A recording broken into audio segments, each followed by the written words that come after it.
ഞങ്ങൾ ധനുഷ്കോടി വന്നപ്പോഴേ ഒരു ഭാഗം നല്ല തിരമാലകളൊക്കെ ആയിട്ട് നല്ല ആക്റ്റീവാണ്, ഒരു ഭാഗം നല്ല ശാന്തമായ ഭാഗമാണ്.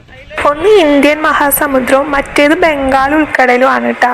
ധനുഷ്കോടി എന്ന് പറഞ്ഞാൽ വില്ലിന്റെ അറ്റം, അതായത് ശ്രീരാമസ്വാമിയുടെ അമ്പിന്റെ അറ്റത്തു നിന്നാണ് ഈ ധനുഷ്കോടി ഉണ്ടായത് എന്നുള്ളൊരു വിശ്വാസമാണ് വരുന്നത്. ധനുഷ്കോടിയുടെ ഏറ്റവും അറ്റായിട്ടുള്ള അരിച്ചൽ മുനമ്പിന്ന് നമ്മൾ കാഴ്ചകൾ തേടി നടത്തം ആരംഭിച്ചിരിക്കുകയാണ്.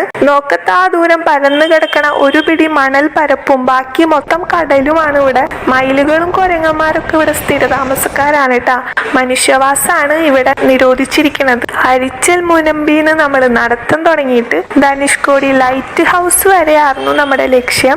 4.5 കിലോമീറ്റർ ആണ് ഞങ്ങൾ മൊത്തം നടന്നത്. ലൈറ്റ് ഹൗസിന്റെ അറ്റം വരെ എത്തിയപ്പോ തന്നെ ഊപ്പാട് ഇളകിയിട്ടുണ്ടായിരുന്നു. നല്ലപോലെ വിശക്കുന്നുണ്ടായോണ്ട് തന്നെ മീനും കൂട്ടി ചോറൊരു പെടപെടക്കാന്ന് വിചാരിച്ചു. ചോറും മീൻകറിയും മീൻ വറുത്തതൊക്കെ കൂട്ടി ചോറ് കഴിച്ചപ്പോഴാണ് ഒരു ഉഷാറ് വന്നത്. പിന്നെ ലൈറ്റ് ഹൗസിലേക്ക് പോവാ ചെയ്ത. ഫുഡ് കഴിച്ച എനർജി കയറിയപ്പോ ബീച്ചൊക്കെ മൊത്തത്തിലൊന്ന് എക്സ്പ്ലോർ ചെയ്തിരുന്നു. 1964 ഡിസംബർ 22 ഇവിടെ ചുഴലിക്കാറ്റ് വീശിയടിച്ച് ഒരു രാത്രി കൊണ്ട് ധനുഷ്കോടി അപ്രത്യക്ഷമായത്. കൊടുങ്കാറ്റ് വീശിയടിക്കാൻ സാധ്യതയുണ്ടെന്ന് മദ്രാസ് കാലാവസ്ഥാ മുന്നറിയിപ്പ് നൽകിയിട്ടുണ്ടായിരുന്നു. പക്ഷെ അത് ആരും കണക്കിലെടുത്തില്ല. ഒരു രാത്രി കൊണ്ടാണ് ധനുഷ്കോടി എന്ന തുറമുഖ പട്ടണം ഇല്ലാതായത്.